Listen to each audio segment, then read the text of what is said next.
Bon, salut à tous, bienvenue dans cette nouvelle vidéo, la première d'une série de plusieurs vidéos, voilà, que vous allez voir là, qui va être consacrée en fait à toutes les démarches et toutes les étapes pour aménager un véhicule en camping-car, voilà. Donc, que ce soit un car de voyage, un bus, un poids lourd, un fourgon, un van, tout ce que je vais vous dire s'adapte à toutes sortes de véhicules à partir du moment où vous avez l'optique de le transformer en VASP autocaravane, c'est-à-dire le passer à la DREAL pour l'homologuer officiellement en camping-car. Voilà. Alors, je précise, tout ce que je vais te dire là-dedans, moi je détiens pas la vérité, d'accord? Donc, tout ce que je vais vous dire, c'est des choses que moi j'ai faites, des choses que j'ai découvert, trouvé, compris, appris, etc. Pendant l'aménagement de mon véhicule. Voilà. Donc, toujours vérifiez par vous-même, renseignez-vous, cherchez, trouvez, réfléchissez. Voilà. Mais bon, le but de cette vidéo, de ces vidéos-là, ça va être de vous simplifier quand même les démarches, on va dire. Parce que c'est vrai que moi, je suis parti sans connaissance dans la transformation, et ça m'a pris beaucoup de temps pour chercher les documents, chercher les infos, etc. Donc, je vais essayer avec ces vidéos-là de vous donner les directions, voilà, et puis essayer de vous simplifier un peu la tâche. Bon, allez, on va aller s'asseoir à l'intérieur. Je me suis mis une petite table et tout parce que les vidéos, je vais vous parler de pas mal de choses. Et pour ceux qui connaissent pas, voilà, moi c'est Jujulbus, ceux qui débarquent, je veux dire. En fait, ça fait 1 an et demi que je poste des vidéos sur YouTube où je montre l'aménagement de mon car de voyage en camping-car. Voilà. Donc, je vous invite à aller voir les vidéos précédentes. Voilà, je vous fais pas la visite, mais il y a une vidéo qui vous montre comment c'est l'intérieur. Je vous mets le lien là par là qui s'affiche. Voilà. Allez, hop, on se pose.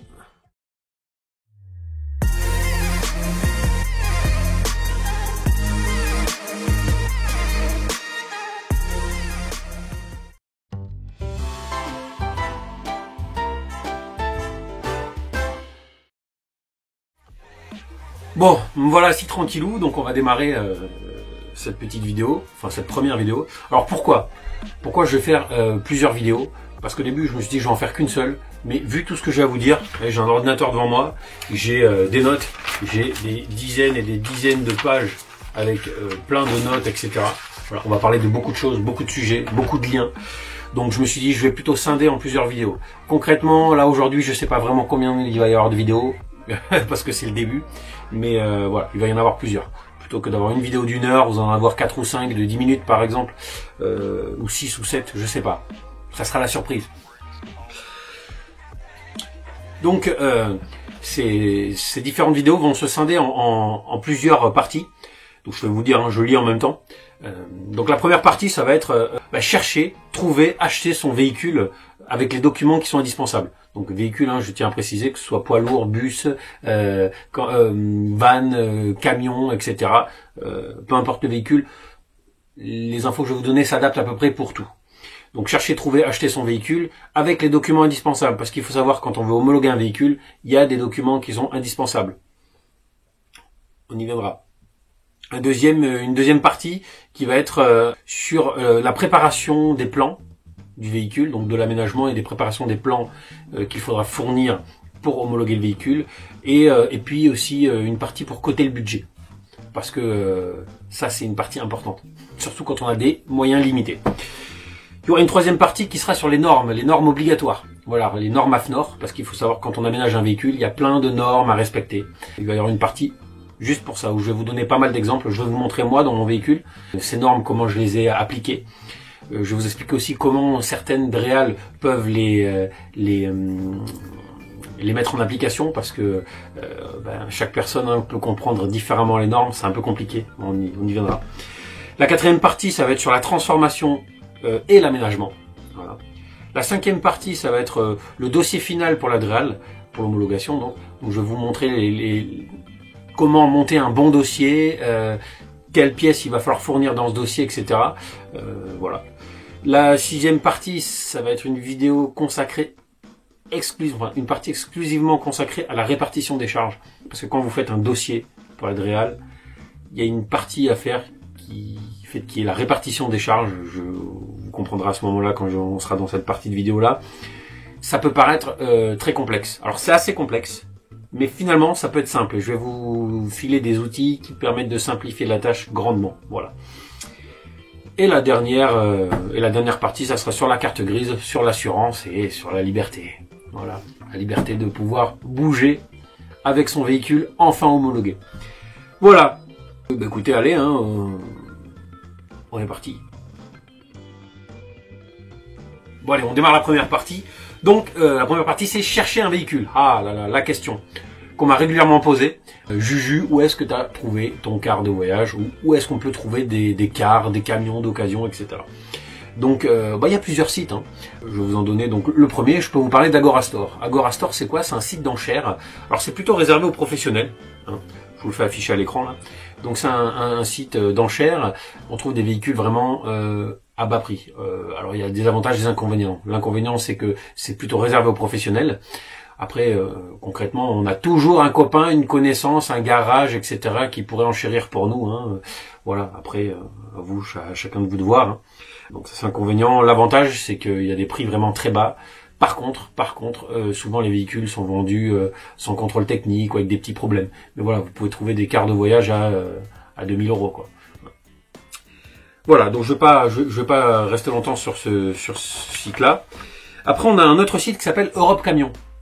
Pareil, je vous le fais afficher à l'écran. Europe Camion, alors là, c'est vraiment une mine de véhicules. Donc, il y a beaucoup de véhicules qui sont aussi vendus à l'étranger. Moi, je vous déconseille, personnellement, parce que si vous achetez un véhicule à l'étranger, il va y avoir des démarches administratives en plus de l'homologation, alors que déjà, l'homologation, c'est pas facile.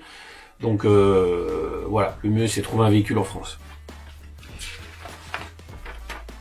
Troisième chose, vous avez le fameux site Le Bon Coin, que tout le monde connaît. Voilà, donc sur Le Bon Coin, pareil, il y a des annonces. Alors, je vais venir. Moi, comment j'ai fait pour trouver mon car? J'ai écumé tout plein de sites, je trouvais pas mon bonheur. Et ce que j'ai fait, c'est que j'ai fini par poster une annonce sur Le Bon Coin en mettant recherche Renault Iliad. Donc j'ai mis un tarif maximal. J'avais 10 000 € de budget pour le véhicule. J'ai mis dedans quel modèle je souhaitais, etc. Et j'ai posté l'annonce. Et en fait, j'ai reçu une dizaine de mails d'entreprises ou de particuliers non, mais d'associations qui m'ont proposé leur car. Voilà. Et pourtant, ils n'avaient pas mis d'annonce sur Le Bon Coin, ils n'avaient pas mis d'annonce sur Internet. Mais en tombant sur mon annonce, ils ont dit tiens, un acheteur potentiel. Ils m'ont envoyé des photos, etc. Ils m'ont contacté, quoi. Voilà. Et c'est comme ça d'ailleurs que j'ai trouvé le car que j'ai transformé. Voilà. Il y a un autre truc. Alors là, ça va pour les bus, les poids lourds. Allez voir les entreprises de votre région. Vous avez tous, à côté de chez vous, pas très loin dans la région, vous avez des entreprises de transport scolaire, de cars de voyage, de transport de marchandises, des auto-écoles, poids lourds, etc. Allez voir le patron, allez voir les secrétaires, demandez, voilà, moi je suis un particulier, je recherche un véhicule que je veux transformer, est-ce que vous auriez des véhicules d'occasion que vous souhaitez vous débarrasser, voilà, machin, enfin. Allez voir les gens près de chez vous. Vous pourriez peut-être tomber sur une petite perle, voilà. Donc, avant, bien évidemment, d'acheter un véhicule, réfléchissez bien au type de véhicule que vous voulez, voilà. Parce que selon les véhicules que vous allez choisir, les dimensions sont pas les mêmes. Le permis n'est pas le même. Le coût de l'entretien, ça c'est important. Si vous n'avez pas un pélo et que vous achetez un car ou un poids lourd, mais il faut savoir que l'entretien d'un bus ou d'un camion, c'est pas le coût d'entretien d'une Twingo, quoi. Tu vois. Donc voilà, coût d'entretien, le coût du carburant aussi. Voilà. Un fourgon, un van, on va être, selon la taille du fourgon, on va être à 10, 12 litres. Un quart de voyage, vous êtes à 20, 22, 23, 25 litres. Vous voyez. Une chose aussi, selon le véhicule que vous choisissez, il va falloir penser à l'emplacement aussi pour se garer, pour se déplacer. Vous voyez. Tout ça, réfléchissez bien, mettez-vous en condition. Voilà, moi à chaque fois avant d'acheter mon car, à chaque fois que j'allais quelque part en bagnole, j'imaginais que j'étais dans un car qui fait 12 mètres de long. Voilà. Est-ce que là je vais pouvoir passer? Est-ce que là aussi? Là non, je peux pas passer. Si je prends cette route, est-ce que ça va être possible? Voilà. Essayez de vous immerger dans voilà, dans les possibilités et dans les difficultés que vous pouvez rencontrer. Après, il y a une chose importante aussi, vraiment importante. Si vous choisissez de partir sur un véhicule poids lourd ou un car de voyage ou un bus, etc., pensez à une chose, vraiment. Le véhicule ne doit en aucun cas dépasser 12 mètres. Pourquoi je vous dis ça? Parce qu'il y a des cars, certains cars de voyage ou des cars scolaires, comme de mémoire les Carossa, qui font plus de 12 mètres. Ils font 12 mètres 30, ils font 12 mètres 50, 12 mètres 80. C'est pas bon. Vous pourrez pas homologuer votre véhicule. Parce que à l'Adréal, on vous dit bien, le véhicule ne doit pas dépasser 12 mètres. Et ça, c'est la loi. En France, un véhicule de loisir, donc un camping-car, ne peut pas dépasser 12 mètres. Voilà. Sachez-le bien, parce que j'ai un copain qui a voulu acheter un Carossa d'ailleurs, qui faisait 12 mètres 30, je crois, ou 12 mètres 60. Heureusement, avant de l'aménager, il est allé à l'Adréal. Il a posé la question et elle lui a dit, non, non. Donc, réfléchissez bien et pensez à ça. Pas plus de 12 mètres de long et pas plus de 2 mètres, alors c'est 2 mètres 50 de large ou 2 mètres 60 si c'est un camion avec une caisse frigo. Voilà. Il faut que vous ayez cherché et que vous ayez trouvé le véhicule. Bah, avant de l'acheter, il faut faire un check-up. Hein, c'est important. Alors, surtout pour un poids lourd, quoi. Voilà. Donc, voilà. N'hésitez pas à vérifier l'état du châssis, du moteur, de la carrosserie, etc. Hein, vous voyez. N'hésitez pas d'ailleurs, quand vous allez voir le véhicule, n'hésitez pas à y aller avec un mécano. Hein. Voilà, donc bon, l'idéal c'est un pote mécano, mais si vous n'avez pas de pote mécano, il faut essayer de trouver quelqu'un au moins qui a des connaissances, que ce soit dans le domaine du poids lourd ou pas d'ailleurs, hein, mais voilà, si vous y connaissez rien, n'y allez pas en freestyle parce que c'est le bon plan pour se foutre dans la galère, voilà. Donc là vous avez visité votre véhicule, il est au top, vous avez vérifié que tout va bien, donc maintenant il faut l'acheter. Ok. Pensez à une chose avant de l'acheter. Pensez, surtout si c'est un poids lourd ou un bus, au rapatriement du véhicule chez vous ou sur le lieu où vous allez faire l'aménagement. Vérifiez que les papiers soient à jour, hein, vérifiez que le contrôle technique soit à jour, que vous puissiez l'assurer, que vous ayez vous ou quelqu'un qui ait le permis adéquat. Voilà, parce que ramener concrètement un car de l'autre bout de la France qui n'a pas le contrôle technique, il n'y a pas d'assurance, etc., vous ne pourrez pas rouler sur la route avec. Et si vous le faites rapatrier par un porte-char ou par une entreprise spécialisée avec une assurance W qui ont le droit de faire rouler des véhicules qui sont pas normalement possibles de rouler, quoi. Bref, vous avez compris. Ça coûte très cher. Ça coûte très cher. Donc c'est un coût non négligeable. Donc vérifiez que tout soit à jour, quitte à payer un peu plus cher. Et alors, l'idéal, c'est faites comme moi. Moi, j'ai négocié avec le vendeur du car, j'ai négocié la livraison. Voilà, donc il y avait 700 km à faire.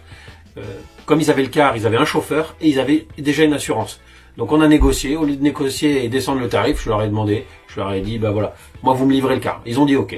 Donc ils ont pris en charge le voyage, 700 km, le gasoil, etc., le péage. Et pour moi, ça m'a coûté le transport 0 €. Donc voilà, essayez de négocier ça, c'est le plus facile.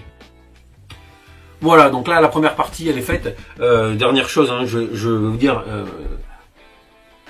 surtout si vous partez sur un poids lourd, hein, prenez bien le temps de réfléchir. Un car, transformer un car ou un poids lourd, il y a beaucoup d'avantages, mais il y a aussi beaucoup de contraintes. Hein. Voilà, c'est beaucoup d'argent et beaucoup de temps. Voilà. Donc pensez-y vraiment, c'est important. Voilà. Allez, bon, après ces étapes-là, enfin votre véhicule est à la maison. Yes! Attendez. Avant de démarrer quoi que ce soit, il va falloir que vous obteniez tous les papiers et les documents nécessaires à l'homologation du véhicule. Hein. Voilà. Donc je vais vous donner la liste. Il y a des documents qui sont indispensables. Il y a en premier lieu le barré rouge. Voilà. C'est indispensable au dossier pour l'Adréal. En fait, c'est un document qui regroupe toutes les caractéristiques de votre véhicule. Voilà. En général, avec les cars, les bus et les poids lourds, le barré rouge est fourni en général quand on fait les papiers. Pour les véhicules, les fourgons, les vannes, etc., il va falloir le demander. Alors pour demander le barré rouge, il faut contacter le constructeur, le fabricant, hein, la marque en fait de votre véhicule. Donc si c'est Renault, si vous avez un Renault Trafic, il va falloir contacter Renault. En général, les barrés rouges, il y en a certains, je crois qu'ils les font payer, mais je suis pas sûr. Deuxième document indispensable, ça va être l'autorisation du constructeur en vue d'un déclassement du véhicule. Voilà. Donc en fait, c'est un document, c'est une autorisation de transformation. Alors pareil, vous devez contacter la marque directement. Moi, j'ai contacté Renault et ils m'ont fourni le document gratuitement. Il faut savoir que sur certaines marques, ce document-là, hein, autorisation de transformation, peut coûter jusqu'à 300 €. Voilà. Après, important aussi, il faut que vous téléchargez la RTI. Alors RTI, c'est quoi? C'est réception à titre isolé. Ce document, il est téléchargeable sur Internet, hein, sur le gouv.fr. Je vous mets le lien dans la description. Voilà. Ou vous pouvez le récupérer directement à la DREAL de votre département. Voilà. D'ailleurs, donc la DREAL, c'est quoi? La DREAL, c'est la Direction Régionale de l'Environnement, de l'Aménagement et du Logement. En gros, c'est l'organisme national qui va valider la transformation de votre véhicule pour obtenir une carte grise avec la mention VASP Autocaravane. Un truc aussi par rapport à la DREAL, moi je vous conseille grandement de prendre rendez-vous avec votre DREAL. Voilà, vous les appelez, vous leur dites que vous avez un projet et que de transformer un véhicule en camping-car et que vous voulez prendre rendez-vous avec un agent de la DREAL parce que vous avez des questions. Voilà. Et donc prenez bien le temps de noter toutes les questions que vous avez. Et alors dernier petit conseil que je vais vous donner avant la fin donc, de cette première étape, c'est prenez un cahier et notez tout dessus. Notez toutes les questions, les idées, les doutes, etc. Je vous garantis que quand on est bordélique comme moi, ça sauve la vie.